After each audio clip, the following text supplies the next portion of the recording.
Hello everyone, আজকের ভিডিওতে আমি তোমাদের দেখাবো আমার 7 মাসের বেবির এভরিডে এসেন্সিয়াল প্রোডাক্টসগুলো।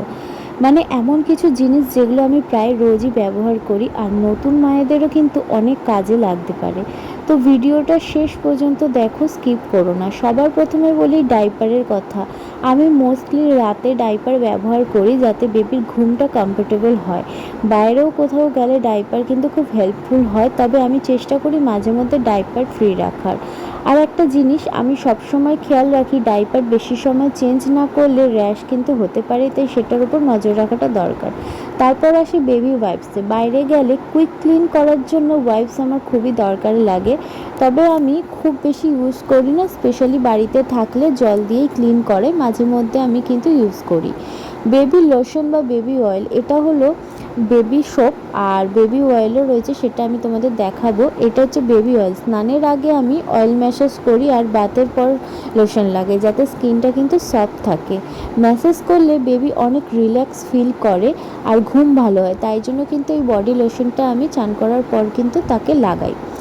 বেবি শপ শ্যাম্পুগুলো, এগুলো তো খুবই প্রয়োজনীয়। বেবি শপ আর শ্যাম্পু আমি মাইল্ড প্রোডাক্ট ইউজ করার চেষ্টা করি যাতে স্কিন ড্রাই না হয়ে যায়। বেবির জন্য স্ট্রং ফ্র্যাগনেন্স আর প্রোডাক্টস আমি অ্যাভয়েড করি যাতে ওই সুগন্ধি জিনিসটা মারাত্মকভাবে আমার বাচ্চার নাকে যাতে না আসে।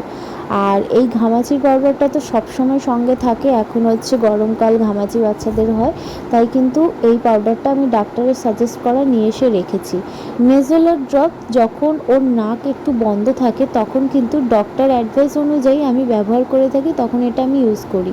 তাতে কিন্তু তার নাকটা একটু ক্লিয়ার হয়, বেবি কমফোর্টেবলে ফিল করে। তারপরে ভিটামিন সিরাপটা, যেটা কিন্তু হসপিটাল থেকেই আমাকে দিয়েছিল, বলেছিল টানা 1 বছর পর্যন্ত খাওয়াতে। আর এই টিথারটা ওর ফেভারিট, আজকাল সব কিছুই মুখে দেয়, তাই এটা অনেক কাজে লাগে।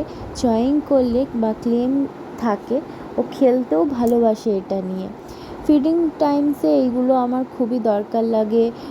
বোতল, স্পুন, তারপরে বিপ, এগুলো যেহেতু সলিড ফুড স্টার্ট করেছি তাই এগুলো আমার ডেলি ইউজ করার জন্য দরকার হয়। খাওয়ানোর সময় বিপ না পড়লে পুরো জামা নোংরা হয়ে যায়, তাই কিন্তু আমি সবসময় বিপ বা লালাপোসটা সাথেই রাখি। এছাড়া তো এই জিনিসগুলো দেখতেই পাচ্ছ, এই জিনিসগুলো আমার নিত্য প্রয়োজনীয়, খুবই দরকার। বোতলটা আমি সবসময় ক্লিন করে গরম জলে রাখি। তো এটাই ছিল আমার বেবির এসেন্সিয়াল প্রোডাক্টস, যেগুলো আমি প্রয়োজনীয়ভাবে প্রত্যেক দিন ইউজ করি।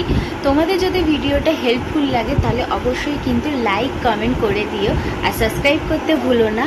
আর অবশ্যই তোমরা কমেন্ট করে জানিও যে তোমরা তোমাদের বেবির জন্য কি প্রোডাক্ট ইউজ করো আর কোন প্রোডাক্টটা সবথেকে ভালো বেবির জন্য, সেটাও কিন্তু অবশ্যই কমেন্ট করে জানিও।